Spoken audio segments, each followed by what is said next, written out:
Today we're going to build the Rover remote kit.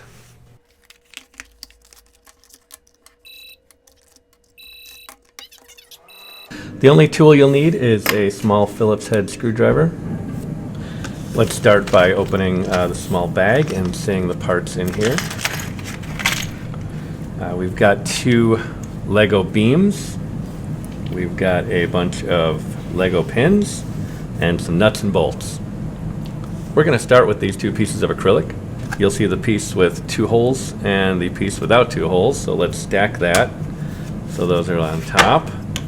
And we're actually going to put in these pins right away to help line things up. So put those in the 4 holes. There you go. So that's going to hold everything together so we can build it. You can peel off this backing if you want, or you can leave it on.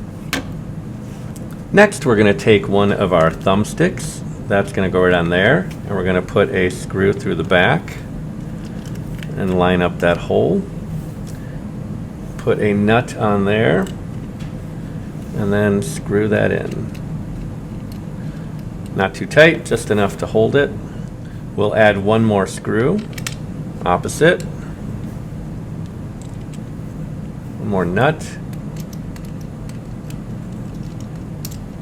Okay, that's our first thumbstick in place. Let's grab the other thumbstick and put it on the other side.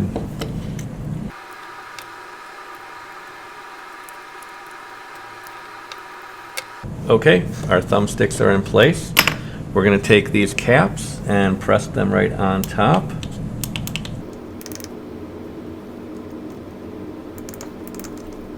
Next, we're going to grab our bit board and we're going to place that right on top. Press that down onto the pins like that.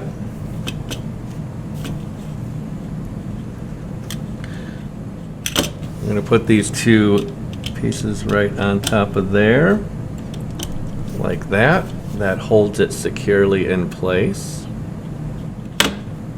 Next, we're going to turn that over and we're going to grab our battery pack. Our battery pack has holes in the back. We're going to put pins in like that in the center, leaving 1 hole in the middle, and then we're going to stick that right onto there. Now we can plug our power into here like so. That is the physical build of the Rover remote.